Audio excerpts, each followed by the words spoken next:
It's the final countdown. We're on the last PowerPoint of my dysrhythmia lecture. So even though I love this, I am so glad to be at the end because it's super late when I'm making this and just thinking about waking up in a few hours and taking care of my toddler. Oh, I'm gonna stop calling him a toddler, my young adult. And yeah, it's gonna be fun, but totally worth it to finish this lecture and also to bring this to you for hopefully, I hope you found, I'm gonna stop saying hope. I wish that you have found some joy somewhere in this, even if it's laughing at how ridiculous I am and that maybe I need to get a life. Needless to say, let's bring it together by talking about with dysrhythmias what we can do as the nurse. So overall, my role is to assess the patient. So we've kind of talked through some of this, but I go into a room, a patient's in a dysrhythmia. I either know that because I can see it on the monitor, or they're saying they're having symptoms that look like they're having a dysrhythmia. Keep in mind, symptoms of dysrhythmias are going to be things like dizziness, lightheadedness, shortness of breath, chest palpitations, things like that.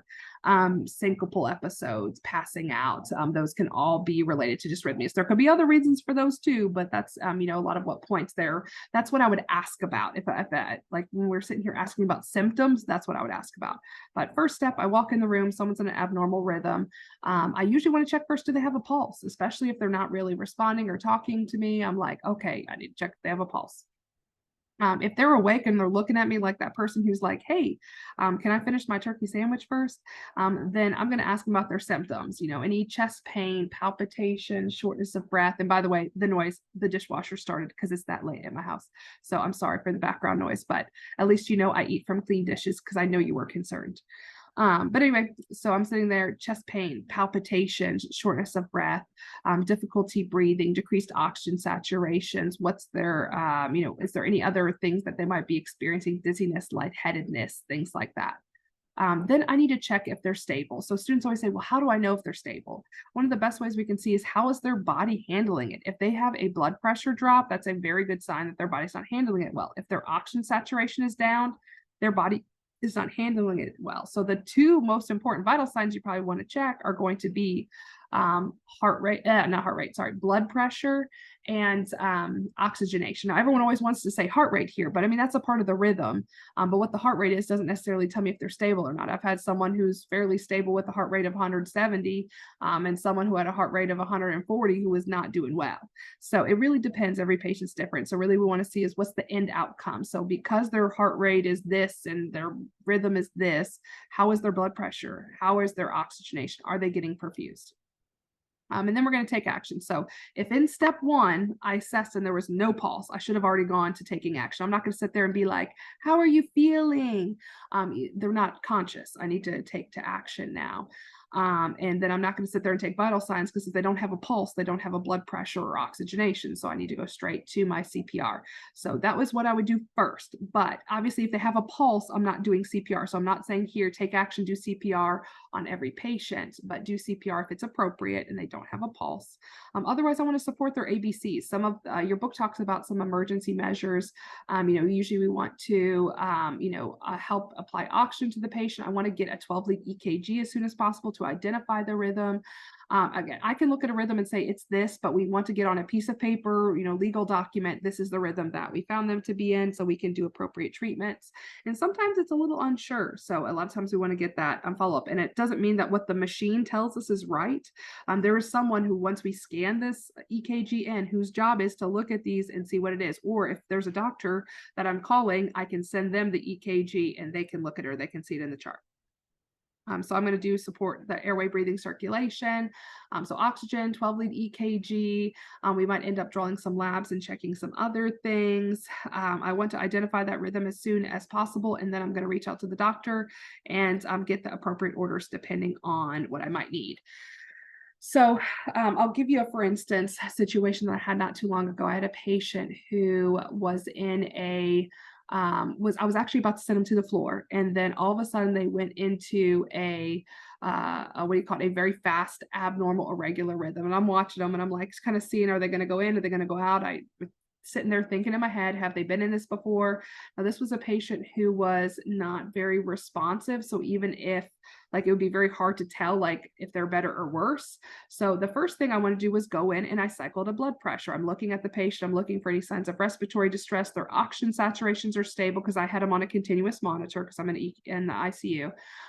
Their other oxygen levels were stable, but I checked their blood pressure. Blood pressure is fine with the heart rate change and the abnormal rhythm.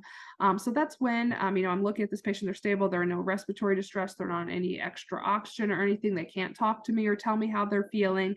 So that's when I went and I talked to the doctor. I'm like, hey, they're in this rhythm, and then we got an EKG done and we identified that it was atrial fibrillation with RVR, rapid ventricular rate. So that's when we decided, what next action to take. But generally, that's what's going to happen. And again, depending on your patient, if they can respond or not, then that's how we move forward and do that. And when I said my patient was not responsive, what I mean is that they had a mental condition. It wasn't the, or like they were sick. And so it wasn't that they were unresponsive, like I should have checked a pulse. But yeah, so that's what you want to do. Now, not on nursing school exams, but in real life, a great way to tell if a patient has a pulse if they're on a continuous monitor is if they're on a pulse ox, it shows their heart rate. And, if your pulse ox goes away, that's usually a sign that a patient doesn't have a pulse. So I had a patient who was in the labor and like she became my patient, but she was in labor and delivery. She had had she had had a fetal demise, or her baby had died really sadly at like 36 weeks. So she was in to deliver, what do you call it? And in the process afterwards, she had gotten really sick and had some really bad complications. But with the complications, her heart actually stopped. She ended up going into full cardiac arrest. And so she was connected to a pulse ox. And when the nurses said, hey, we noticed her pulse ox went flat, but we thought that maybe she disconnected it or something happened because this was an otherwise healthy person.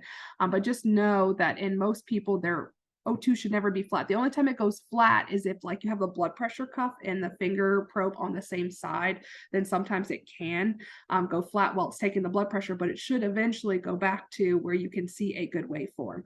But that was kind of the cue for these nurses to, hey, go check in on the patient. And they did, but they did check a little too late in order to, she had a really bad anoxic brain injury where, she had not enough oxygen to her brain for a prolonged period of time. And even though it wasn't like a long period of time, they went in pretty quickly after that. Time is brain so much, and she had a lot of other comorbidities and stuff going on around this labor. So but yeah, so what is my role in those CPR like situations? So like I told y'all, I used to want to do CPR all the time and be the compressions person. I really felt like this is one thing I can't mess up. Now I like to be the person to document. Sometimes I'll give meds if they need the help with that, or I even love sometimes just being the runner. I'm just being in the hallway, but there's a lot of different roles. Sometimes I sit there and I just hold a Doppler or hold my hand on the femoral pulse.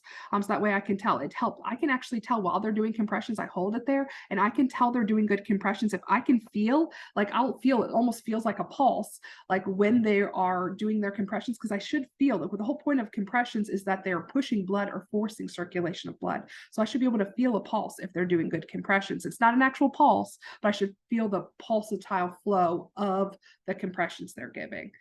I can also provide, we do that so that then when we stop the compressions, we have someone holding. And if there is a return of a pulse, like we have gotten a pulse back, that then we can know right away. And sometimes if I can't feel it, then I'll put like a Doppler on there, because sometimes it's hard to find a pulse in a lot of these patients who are, cardiac arresting. Like I said, we could do compressions. I can manage medications and be the person at the IV that's giving medications. I can record or document it. In some facilities, nurses can manage airways. It's not very frequent, but in small hospitals, yes. Runner, like I just stand at the door, hey, what do y'all need? You need this, and I'll just run and go grab supplies. Or someone always needs to remember the family. It's so key during these situations. Sometimes we're so like, oh my God. Don't forget the family, especially if they're in the room. This is terrifying for a family member to have to watch. So don't try to, if you can, have a nurse, a tech, someone sit with them. If not, if you don't have enough staff, call the chaplain, have someone sit with the family. If possible, get them out of the room unless they insist on being there, because it's really traumatic to have to watch that. So just kind of keep that in mind. Don't forget that the family's there, because it's really easy to, when you're in that, like, oh my God, I need to save this person's life situation. Overall collaborative care for dysrhythmia is going to be, it's all about perfusion. So oxygenation, are they getting good circulation? What's their blood pressure? What's their O2? That's where a lot of my priority assessments and things are going to be around. You want to educate patients on when they need to seek help, and if they have any sort of device, or if they've had, if they're on medications for their dysrhythmias, you want to give them education.